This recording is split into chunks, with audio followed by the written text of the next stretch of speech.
ministro González Alcántara. Con el proyecto modificado. Señora ministra Esquivel Moza. Con el proyecto modificado. Señora ministra Ortizal. Con el proyecto modificado. Señora ministra Esquivel Moza. Con el proyecto apartándome del párrafo 47.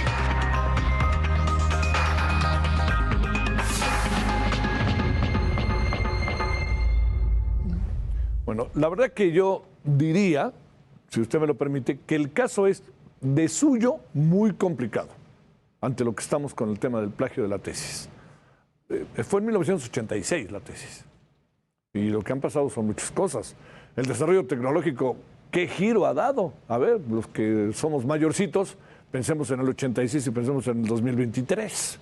¿No? Fue un giro de 180 grados, ¿no? Le dio la vuelta, ¿no? Bueno, sin haber hasta ahora hecho algún pronunciamiento, la ministra ayer corrió en redes algo que no era de ella, que quede clarísimo.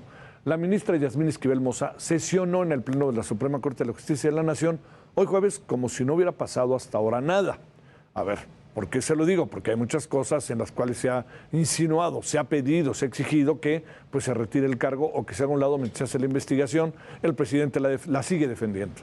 Pero, más allá de ello, recordemos que el Comité de Integridad Académica y Científica de la Facultad de Estudios Superiores de Aragón determinó que la tesis elaborada por la ministra en 1987 es una copia sustancial de la original presentada en 1986 por un exalumno de la Facultad de Derecho. Por su parte, la Universidad Nacional Autónoma de México, UNAM, determinó que el contenido será enviado a la Secretaría de Educación Pública. En más todavía de lo que pasó este día, ojo con este tema que vamos ahorita a conversar con nuestro invitado. El notario 121 de la Ciudad de México, de nombre Armando Mastachi Aguario, aseguró que no se avaló el documento en que el licenciado Edgar Ulises Báez Gutiérrez reconoció que tomó varias referencias y textos de la ministra Yasmín Esquivel Moza. Recuerdo, ella presentó en diciembre como prueba este tema del notario de que ella no había plagiado el documento. El notario afirmó que atendió la diligencia a petición por escrito y avaló la firma, más no el contenido, que esto es importante.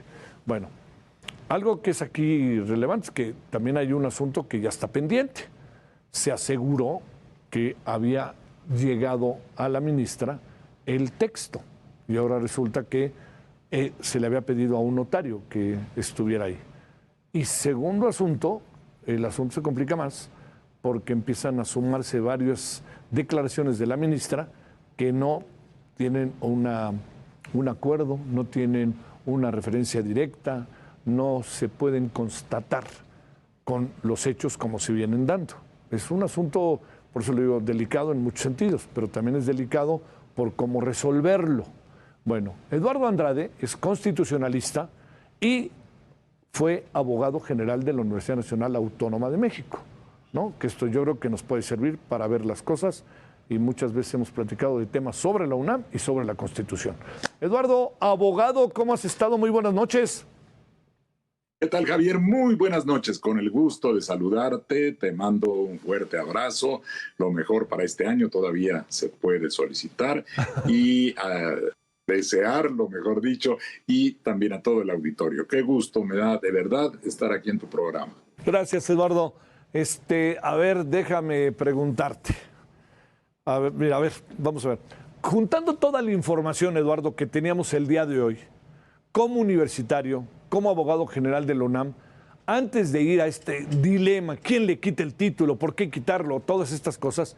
¿Cómo ves el caso? ¿Ante qué estamos? Yo insisto en algo que es un caso muy complejo, más allá de que haya evidencias de muchas cosas. ¿Cómo ves las cosas? Ahora sí que déjame preguntártelo, Eduardo, no como narrador, ni nada, sino como exabogado de la UNAM, ¿Cómo ves las cosas?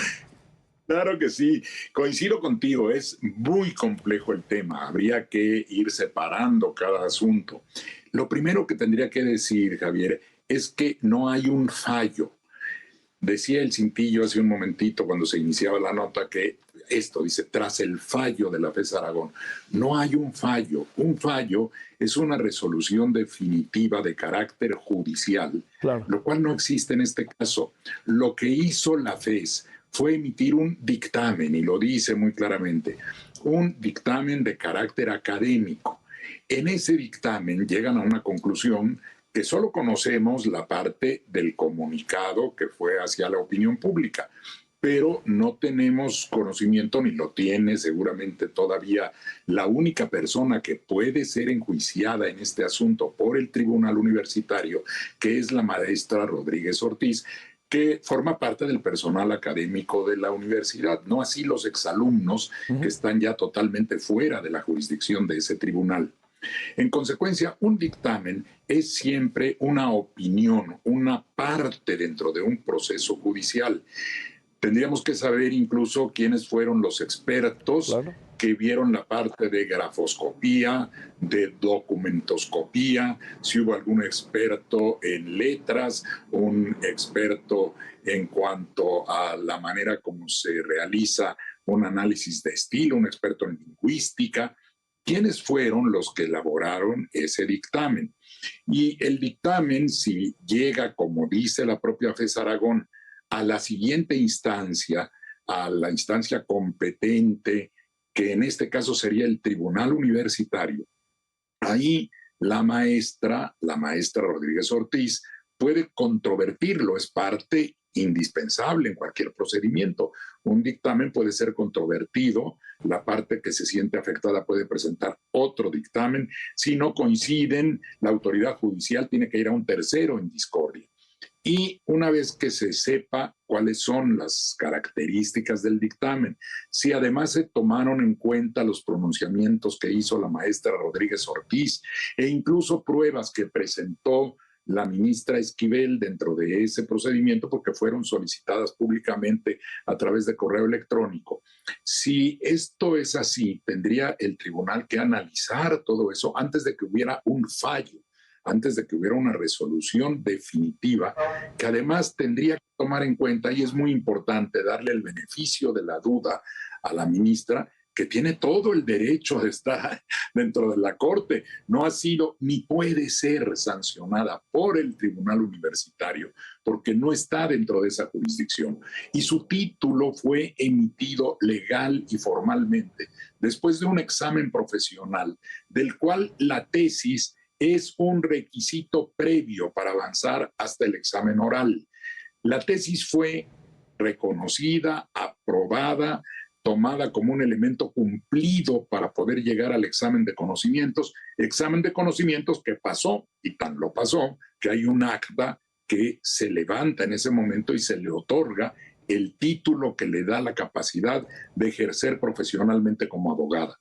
Los títulos no pueden ser revocados. Una vez que están emitidos, se supone por definición que se cumplieron todos los requisitos y la formalidad fue avalada por el sínodo, por el jurado, que da el título, que otorga el título profesional.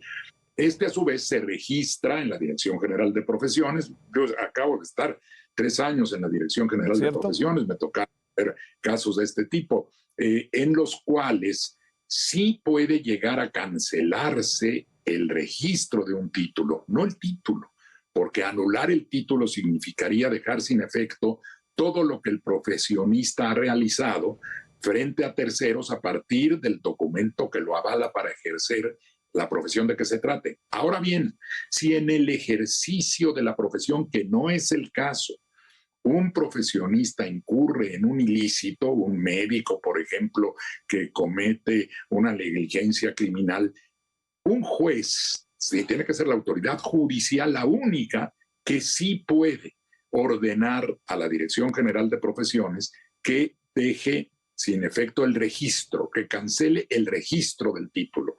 Y esto puede ser de manera temporal o una inhabilitación definitiva. De manera que, ¿quién puede, era una pregunta que planteabas ahí, quién puede retirar el título? Retirarlo como tal, no hay ninguna autoridad ni ninguna norma que establezca la posibilidad de retirar un título formalmente emitido, legalmente emitido. Yo he escuchado muchas personas y tienen razón desde un punto de vista no conocedor del derecho, que dicen, pero ¿cómo puede valer el título si alguno de sus elementos no se perfeccionó? Con el paso del tiempo y con la legalidad que otorga el examen profesional, ese título tiene plena validez. y solamente puede cancelarse su registro si hay una ilicitud cometida por el profesionista en el ejercicio de la profesión, no algo que haya ocurrido hace 35 años, ¿no? Oye, a ver, Eduardo, es que está muy bien esto que nos dices, porque también yo creo que hay, a ver, ¿qué hacer? ¿Qué debiera hacer la UNAM? ¿Qué debiera hacer la ministra? ¿Qué debiera hacer las instancias que participan de este proceso cuando una instancia universitaria del alto nivel asegura que el 90% de la tesis no es que diga exactamente plagiada, utiliza otro concepto, tiene que ver eso, y que mucho de lo que se empieza a constatar posteriormente es diferente de los dichos y la defensa que hace de ella misma la ministra respecto a este tema? ¿Cómo podemos ver todo eso? Mira, en primera instancia yo creo que lo que tendría que hacer la UNAM cuando ya el tema esté en el tribunal universitario es valorar el conjunto de pruebas, una de las cuales es ese dictamen que señala que hay este 90% de coincidencia. Es más, eso ya lo sabíamos desde antes. El problema que tienen que dilucidar no es si coinciden las tesis en el 90%, sino quién elaboró en primera instancia el texto que en su caso hubiera sido usado por el otro estudiante. Aquí la defensa de la ministra Esquivel, lo que ella ha planteado, es que su tesis fue registrada en 1985 y tiene prueba de ello, que registró el título de la tesis y el capitulado, y que empezó a trabajar textos que le fueron entregados a la maestra Rodríguez Ortiz. La maestra acepta, lo ha dicho en el proceso que se realizó en la carpeta de investigación, acepta que le transmitió textos elaborados por la alumna Esquivel de ese tiempo al alumno Báez. Y el alumno Báez, en una entrevista que fue publicada, admite que no conocía a la alumna Esquivel, pero que sabía que otros estudiantes estaban realizando trabajos y redactando textos sobre el mismo tema, que la maestra les difundía, les entregaba, les repartía, y que él tuvo acceso a ideas, dice en una parte, y en otra dice que tuvo conocimiento de la existencia de esos documentos y que usó partes de los mismos. Lo que queda claro ahí, aunque no se termine de dilucidar, es que hubo una coincidencia en el tiempo, que estaban trabajando simultáneamente, y ahí coincide lo que dice la ministra, lo que dice la maestra y lo que dice el licenciado Báez. ¿Qué fue primero? Es algo que en todo caso, a través de dictámenes adicionales, porque no puede resolverse con un solo dictamen, tendría que analizar el Consejo, el Tribunal Universitario, y determinar solamente en principio la eventual responsabilidad de la maestra Rodríguez Ortiz, que sigue siendo parte del personal académico de la UNAM. Los exalumnos no están bajo la jurisdicción del tribunal, ni pueden ser juzgados. Claro. Y aunque estuvieran, después de 35 años estaría prescrita la posibilidad de sancionar. Además de que no había, tú lo decías, ha sido tanto el cambio tecnológico a lo largo del tiempo que hace 35 años, cuando yo era abogado general de la UNAM, no había un procedimiento ni de verificación de los textos, ni una regla aplicable al posible uso simultáneo o a la posible copia de esos textos. Y otro punto muy importante es que cuando el plagio, como ahora se considera, y que no estaba así normado entonces, y en consecuencia no se puede aplicar retroactivamente la norma respecto de ese tema, el plagio implica que se le trate de tomar el pelo a un maestro, a la autoridad, reproduciendo un texto que no es de la autoría de quien lo presenta y que lo toma sin citar la fuente, para hacer aparecer como propio ese texto. Sí. No es el caso, porque aquí no hay una tomada de pelo a la maestra Rodríguez Ortiz. Ella participa en el proceso, reconoce que hay un intercambio de textos. Entonces, lo que tenemos a la vista es una indefinición todavía no resuelta sobre qué fue primero, cómo se usaron esos textos, cómo se pasaron de una a otra persona. Y aún suponiendo, sin conceder, que hubiese una irregularidad en ese punto, esa irregularidad queda subsanada por la prescripción y por el hecho de que hubo otros actos formales, como fue la aprobación de la tesis, la aprobación del examen de conocimientos y la emisión del título. Yo he escuchado, y tiene razón, las personas que no tienen un conocimiento profundo del derecho en el ambiente de la opinión pública dicen, pero ¿cómo es posible que no haya una sanción si llegase a demostrarse, que no se ha demostrado, que efectivamente hubo una irregularidad, una violación a alguna norma que tampoco existía? Pero vamos a suponer que así fuera. Lo que no se alcanza a comprender es el sentido de la prescripción.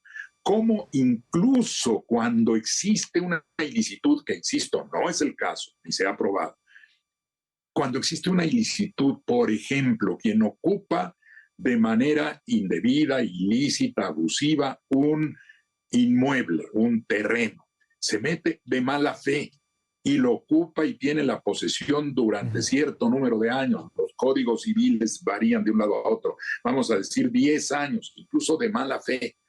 Pueden adquirir jurídica y válidamente la propiedad de ese terreno.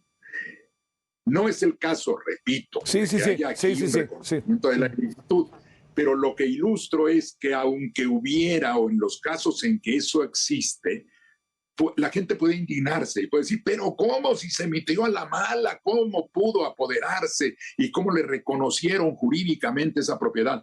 Porque el derecho tiene un valor muy grande también, que es la seguridad jurídica. Cuando pasa el tiempo pueden adquirirse derechos o pueden prescribir obligaciones, que es este caso.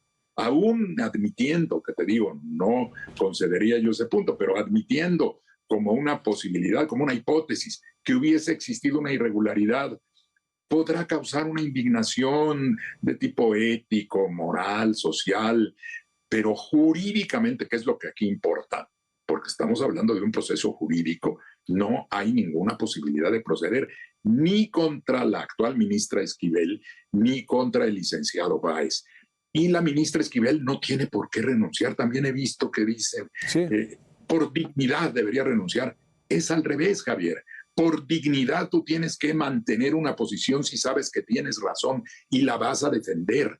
De otra manera, estás cediendo tu propia dignidad personal frente a un ataque no comprobado que solamente está en el ambiente de la opinión pública, en el linchamiento de las redes sociales, pero que una persona con dignidad, que a mí me parece admirable lo que está haciendo la ministra Esquivel, es sostener su posición bien ganada como ministra de la Corte, porque además, durante todo su ejercicio profesional, que es lo que podría dar lugar a una cancelación de un título, del registro de un título, si se produjera una ilicitud, durante todo el ejercicio profesional en el tribunal agrario, en el tribunal de lo contencioso administrativo de ese tiempo, en la propia Suprema Corte, tiene una hoja de servicios absolutamente limpia.